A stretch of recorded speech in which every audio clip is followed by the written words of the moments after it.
You want me to put that on my Tudor? Harry's wife. The writing is on the wall. Daniel Bird, in the Mirror, tells us, Harry's wife's ex-pal says writing is on the wall for Harry, amid split rumours. Harry's wife's former pal, Lizzie Cundy, has discussed the claims that she and Prince Harry are heading for divorce just 5 years after tying the knot with one another. Of course, by she means Harry's wife, not Lizzie Cundy. The subheading isn't the clearest. Nevertheless, Lizzie Cundy is a non-intimate secondary source in Harry's wife's fuel matrix. She has, unusually for a non-intimate secondary source, been disengaged from. Most narcissists shelf non-intimate secondary sources, meaning they won't bother with them for a period of time, a few weeks, a few months, sometimes even years, but they don't close down the means of communication. They just don't use them. Instead, the narcissist will take that individual off the shelf and interact with them, perhaps in a telephone conversation, perhaps by spending an afternoon or an evening or a weekend with them, by sending text messages backwards and forwards, and then pops them back on the shelf again, then takes them off. And there is that backwards and forwards interaction between the narcissist and that particular victim. This can happen with intimate partner secondary sources as well as non-intimate secondary sources. Harry's wife, however, as I've explained to you before, has moved through different strata, and as a consequence of that, her narcissism has deemed certain people as surplus to requirements, and rather than shelf them, she has cut them off by meaning they can't get in contact with her. She's done this to her father, a half-brother and a half-sister. She's done it to childhood friends, and she's done it to Lizzie Cundy. The problem with doing this is that it's another collateral consequences, that you put the nose out of joint of these individuals, and if they have information about the narcissist which could cause them a problem, they may well be willing to share it. In some instances, this doesn't really cause a major problem for the narcissist, because the friend might bellyache to a couple of other friends, or a family member might bellyache to other members of the family, and that's as far as it goes. They lack the will or the prominence to have it put out there as a statewide, county-wide, or even nationwide message, and therefore their disapproval of the narcissist doesn't go very far. But a narcissist such as Harry's wife that has become infamous means that there are plenty of news outlets that will give a voice to people such as Lizzie Cundy to add to the pressure that Harry's wife is experiencing through these various threats to control. The article explains that Harry's wife's former friend has weighed in on the claims surrounding her marriage to Prince Harry. In recent days, the Duke and Duchess of Sussex have been surrounded by nasty split rumours, oh dear, as reports have speculated that their romance is on the rocks.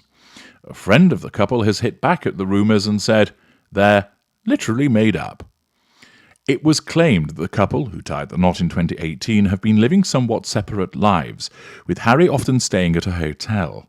Meanwhile, other sources claimed that Harry's remained at home with their 2 children, while Harry's wife spent a lot of time in central Los Angeles. The couple was said to have been taking time apart, but a source has said this is completely false. It's not true, it's literally made up, they told Page 6. Now Harry's wife's former friend, Lizzie Cundy, 55, has weighed in on the drama and claimed that the writing is on the wall for Harry.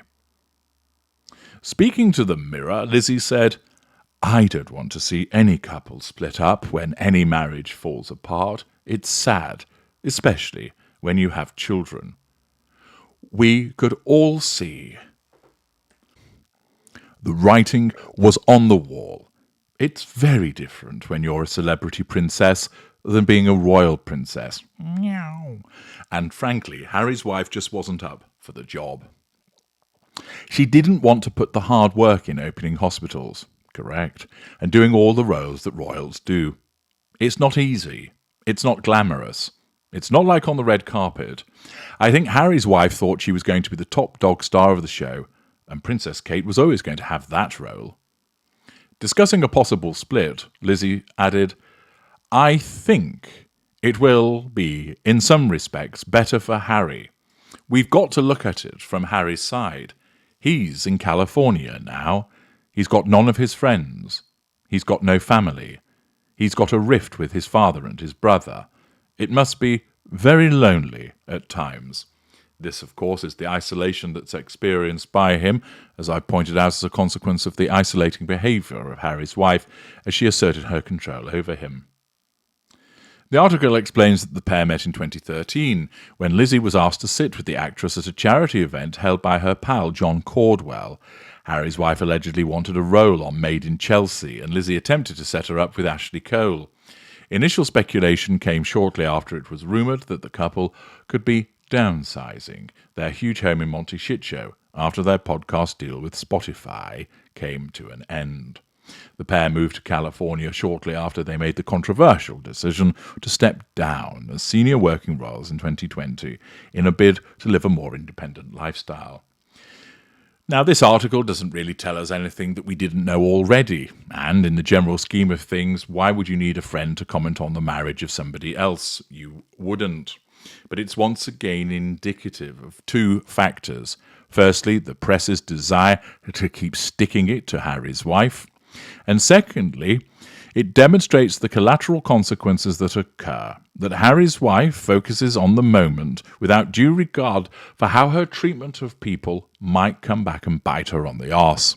This is entirely typical for lesser and mid-range narcissists. Their narcissism focuses on the now, which will often mean mistreating people without due regard for how that person could cause them a problem in the future. Of course, when that individual does cause the narcissist a problem in the future, the narcissism reacts to ensure that they nullify that threat to control, either dealing with them with a hoover, smearing them, or staying in a position of withdrawal from the person that's causing the problem. But it makes for a tempestuous and haphazard life for the narcissist. And, in the case of Harry's wife, there are all too many outlets that are perfectly content to say, "Have you got something to say about Harry's wife's marriage and her behaviour? You have. Jolly good. Step this way. Have yourself a pina colada and make yourself comfortable and tell us what's on your mind. Speak your brains." And in the circumstances, people are quite content to come forward and give their clear views about Harry's wife, none of it complimentary. It demonstrates how few friends that she has, and that her treatment of the individuals that she was apparently friends with before means that they are perfectly content to return and cause problems for her. They don't demonstrate any loyalty to her, and they tell the truth about the way that she has behaved. She, of course, doesn't think to herself, all these people who are criticising me, it's justified, I've brought it on myself. No, not at all, no sir, no madam. She simply thinks that Lizzie Cundy, if she were to read this, is best left where she was. I did the right thing not staying friends with her. She was self-seeking and self-serving, and she didn't get me the dates that I wanted. She will just dismiss her. Harry's wife is incapable of that self-reflection to realise that the multiplicity of criticisms about her actually signify that there is force in the suggestions. Instead, her narcissism simply causes her to deflect from them, to smear the originators of the information, or simply ignore them. I'm H.G. Tudor. Thank you for listening.